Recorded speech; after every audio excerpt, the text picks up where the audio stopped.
मैं मक्का मुकरमा में रहता हूँ और मेरा ताल्लुक पाकिस्तान के शहर लाहौर से है।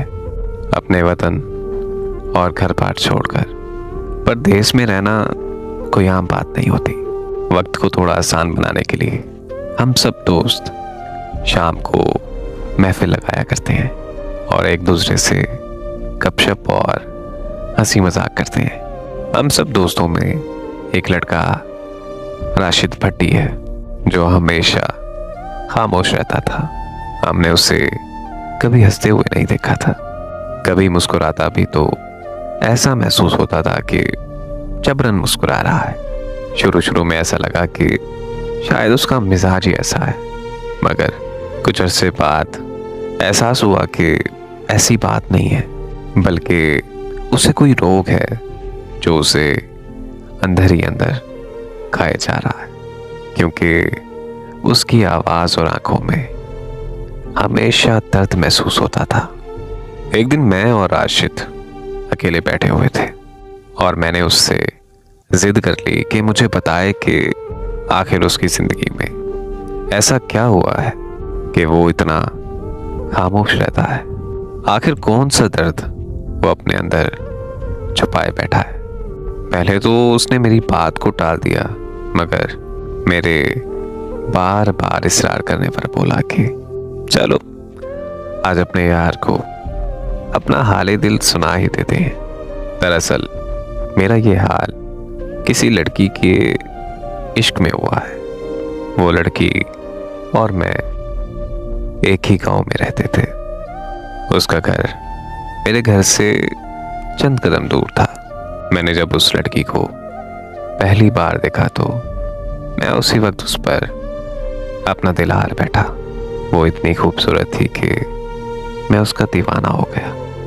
वो बाजार से सौदा सलफ लेने आती रहती थी और मैं उसका वहाँ घंटों इंतज़ार किया करता था। वो जब आती तो मैं बस उसे दूर खड़ा देखता रहता था, लेकिन मैंने कभी उससे अपनी मोहब्बत का इजहार नहीं किया था। मैंने कभी अपने दोस्त को भी अपने इश्क के बारे में नहीं बताया था, क्योंकि उसकी इज्जत मुझे खुद से ज़्यादा अजीज थी। मेरी नीयत में कोई खोट नहीं था और ना ही मैं उसे कोई पाने की हवस में मुब्तला था। हाँ, अलबत्ता खलूस के साथ उसे अपनी बीवी बनाना चाहता था। उसके साथ जिंदगी गुजारने की तमन्ना ज़रूर थी, मगर अभी ना मेरी शादी की उम्र थी और ना ही उसकी। इसीलिए उसके घर रिश्ता भेजने का सवाल ही पैदा नहीं होता था। वक्त गुजरता गया और फिर मुझे रोजगार के सिलसिले में सऊदी अरब आना पड़ा, क्योंकि मुझ पर अपने खानदान की कफालत की जिम्मेदारियां भी थीं।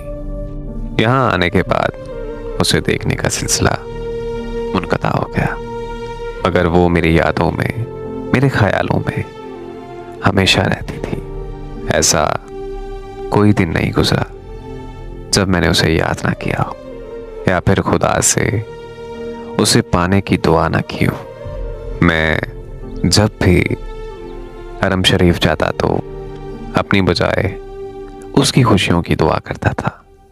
मुझे आज सऊदी अरब में 7 साल बीत गए। उन 7 बरसों में एक दिन भी ऐसा नहीं था जब उसे पाने की तमन्ना ना की हो।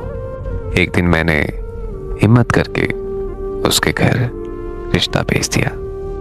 क्या वो आलम था जब मुझे खबर मिली कि उन्होंने हाँ कर दी। खुदा के आगे सर झुकाकर रो रो कर अपने रब का शुक्रिया अदा करने लगा। मुझे सारी दुनिया खूबसूरत लगने लगी थी। उस दिन मुझे ऐसा लग रहा था कि मैं दुनिया का सबसे खुशनसीब इंसान हूँ। हमारी शादी के बाद उसे अपने साथ यहाँ लेकर आना चाहता था। मैं उसके यहाँ रहने के इंतजामात करने लगा। मेरी जिंदगी में सब कुछ बहुत खूबसूरत चल रहा था, मगर एक रात उसने मुझे फोन किया और उसने मुझे कहा कि मैं ये शादी नहीं कर सकती। उसकी ये बात सुनकर ऐसा लगा कि जैसे मेरे जिस्म में कोई जान ही नहीं है, जैसे मेरे जिस्म से रूह का ताल्लुक खत्म हो गया हो, जैसे मेरे जिस्म से जान निकल गई हो। मैं उस वक्त गहरी सोचों में पड़ गया कि ऐसा क्या हो गया जो उसने हाँ करने के बाद ना कर दी। यकीनन मेरे खिलाफ उसके किसी ने कान भरे थे, क्योंकि हमारे गांव में ऐसे शैतान सिफ्त लोगों की कमी नहीं थी। उसके इनकार के बाद मैं ऐसी अजियत का शिकार हो गया जिसको मैं शायद लफ्जों में कभी बयान नहीं कर सकूंगा। ऐसा लगता था कि किसी ने खंजर के साथ मेरे जिस्म का एक एक जज़ा अलहदा कर दिया हो। मुझे तो ये भी नहीं पता था कि मेरा कसूर क्या था, फिर भी मैं उससे माफी मांगता रहा और उसकी मिन्नतें करता रहा।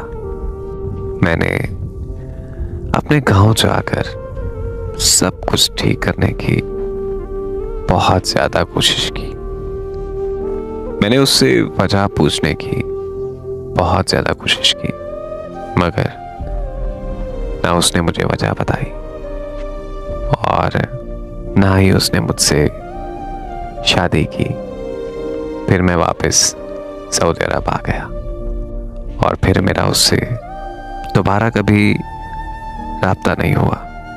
वक्त ने मुझे उससे जुदा कर दिया है। पता नहीं अब कभी दोबारा मुलाकात हो या फिर ना हो, लेकिन वो मेरे दिल से निकलने का नाम ही नहीं लेती, क्योंकि वो मेरी जिंदगी की पहली मोहब्बत थी और आखिरी भी वही रहेगी। ऐ दोस्त, मेरे चेहरे पर जो तुम्हें दर्द दिखाई देता है वो हिजर का रोग है, जो इंसान की आखिरी सांस तक उसका पीछा नहीं छोड़ता।